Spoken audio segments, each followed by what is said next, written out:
Hi there, this is Sifu Slim coming to you live from Durango, Colorado. Look at this beautiful location. There's the light gauge train track down below, and there's the beautiful river that runs through the area and takes a turn. And so that means we are below the mountains, which you can see off in the distance. And so we've had a fair amount of snow just in the last 3 days, and more coming tomorrow, which is the day I'm supposed to be leaving. So we'll see if I can get out of here, because if a big storm comes, I'm not going to ride on these abandoned highways that don't have towns for 50, 80 miles in between. Very rural area when I go from Durango to Breckenridge. So today the message is about preparing and rehabilitating for skiing and from skiing. So I'm going to share with you some ideas to prepare yourself and then decrease inflammation and allow the recovery process to begin.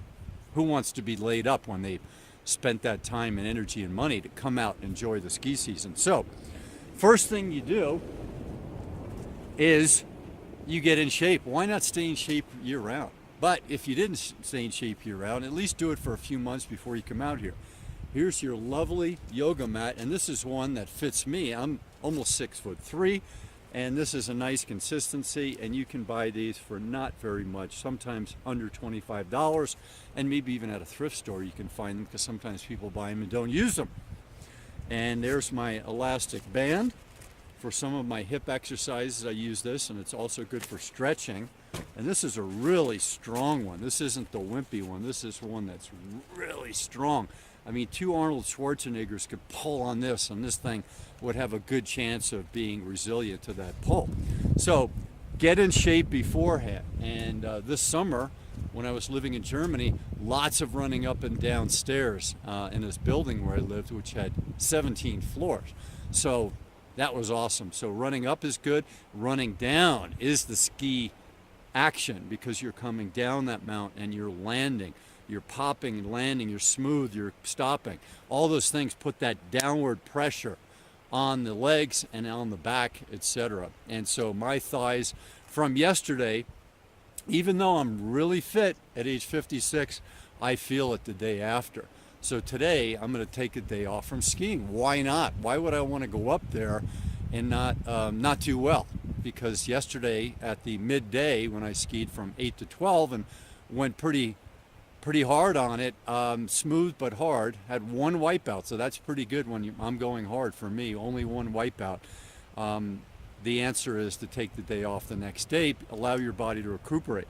So what are some things to allow your body to recuperate? So I'm going to show you my handy dandy stick. Now this is a stick that comes up about armpit length, a little bit longer might even be better, about shoulder length, and I'm going to put a towel over one end of it, and then right in the crux of anything, I can use a snowbank if it's hard enough, the bottom, I can come back here and press against it. And so that's taking what the massage therapist, the physical therapist, the chiropractor, all those healers do. Take the elbow or the thumb and you press it into the trigger point. So amazing therapy. Even better would be before you go up skiing, which is what I did. Do your whole exercise routine before, 40 minutes, an hour. Get everything really ready to go. And so that when you hit the slopes, you're already warmed up. Do golfers, do skiers, do swimmers, do mountain climbers, do boxers, do runners, do they warm up before they get out there and do their activity? You bet they do. All athletes I know of warm up before they get going. So this stick, which is great for warming up, is also great for therapy. So just like the elbow and the massage therapist, you can press in with this, and I will soon have some videos up on my website, because that's my profession, where you would pay a little bit of money, keep me alive, and you would get the video of what I've been doing since 1986. Thank goodness somebody taught me this way back then. Some very near and dear people, friends of mine in Sacramento, who taught me this, and I'm so grateful they did, because this has given me health, happiness, and wellness and functionality for so many years. And I think if I didn't have that stick and the trick, I'd be in the chiropractor's office because of all the sports I do and all the computer work, sitting or standing that I do. I'd be in there much more frequently. And I already pay enough money on the chiropractor. I don't need to be in there more than I already am. And if you don't have that stick, you can also use a ski pole. Same thing. Press it into a base of a tree, the trunk of a tree. Press it into some steps, a wall, whatever you have. If I do it indoors on drywall, you know, big padding, a couple of towels on the bottom, and then one towel up on top. And so don't injure anything you're pressing in. But this pressure, you'll figure out how to do it. But if you need some help, check out my videos, which are coming soon. Then, when you get to the slopes, you want to prevent. So how do you prevent? Well, you don't want inflammation of the cranium, do you? And the cerebral cortex. So wear a helmet. And helmets are good. They've got a thing on the back where you can click in your goggles and then wear your helmet so you don't whack your head. You know, you're still going to get a concussion probably if you really hit hard against this, but at least this is going to give you some good protection. So I strongly encourage people to get a helmet and use that when you're skiing. And the hockey players all use them nowadays, and they did in the 70s, and they got a lot more injuries in the 70s. Just one elbow to the back of the head or one shot into the boards, and they're really getting damage to their cranium. So do that. So skiing is a very intense sport. You know, the better you are, the more smooth you make it and the more efficient you make it, but oftentimes the better you are, the harder you go. So this gentleman right here, probably skiing very hard. I'm saying gentleman, we don't know for sure it's a gentleman, but it appears to be a gentleman. And southwest Colorado, near where I am, you prepare. And so these young athletes, this person appears to be maybe 30s. These still young compared to me. These young athletes treat their bodies hopefully well, and that gives them a nice long career. And it's cold out here, so it shows you Mesa Verde in the summer or in a warmer month, and that's a warmer month. So there, it's a little bit easier because your body's going to be warm, and that's what the muscles like. They like to be warm most of the time. So you've got to get your clothing appropriate. You don't want to sweat, of course, so you have to figure out the layering of your clothing, and you have to remember, how cold was I last time? Like yesterday when I started skiing, it was 5 below. So I knew it was sunny and 5 below. You factor all that in. Is there wind? How hard am I going to be going? Am I going to be on the sunny side or shade or mixed sun and shade? You figure out all those things. And then you dress appropriately. So warmth is really good.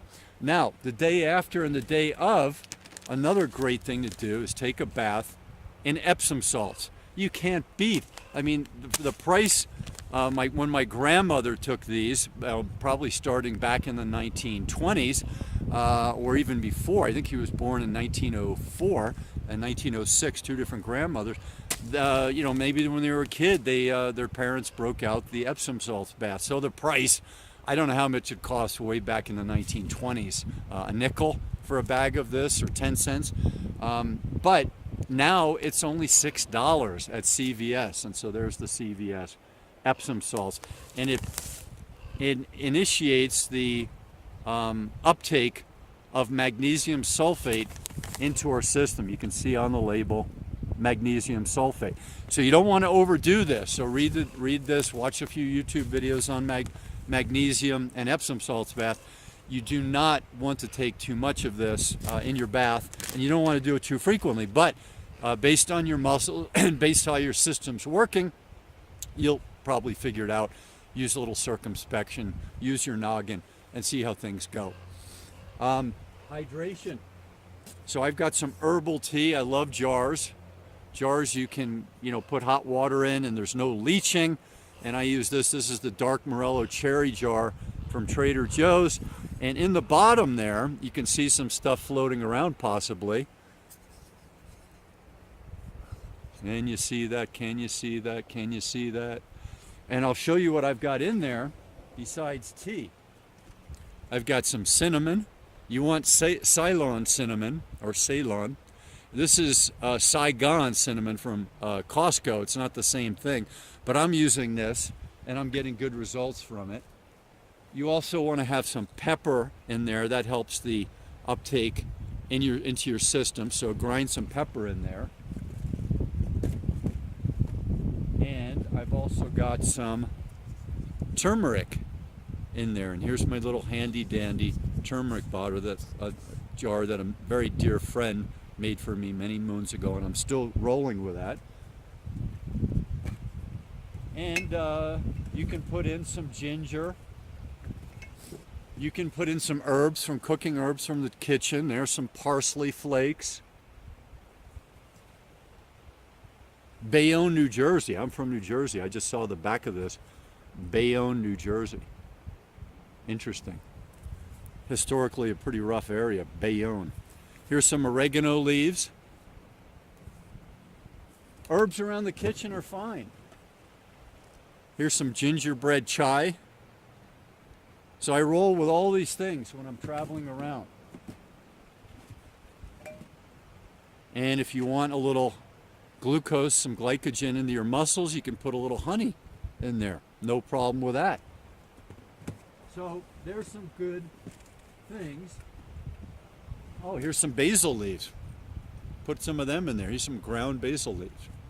So I encourage you to try that. So herbs around the kitchen.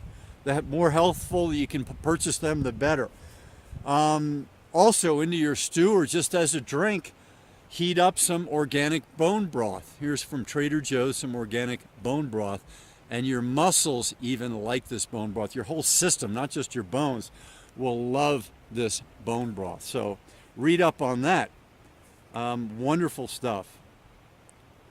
And it's even got some cider vinegar in it. It's got, this particular batch has chicken bones, onions, carrots, celery, spices, cider vinegar, rosemary extract, which they say is an antioxidant. So good for them on that.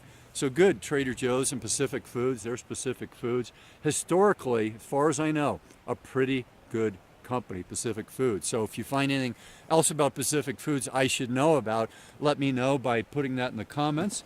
And please subscribe and tell us what you think about this. And so there's some things for recovery, getting your inflammation down, getting your system back working.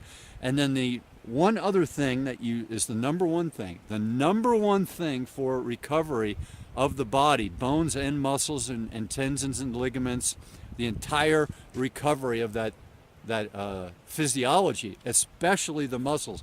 Take a guess what it is. I'm going to give you 4 seconds. 4, 3, 2, 1. Have you figured it out? I'm guessing you haven't figured it out yet. I've asked some world-class athletes about this, and they did not know.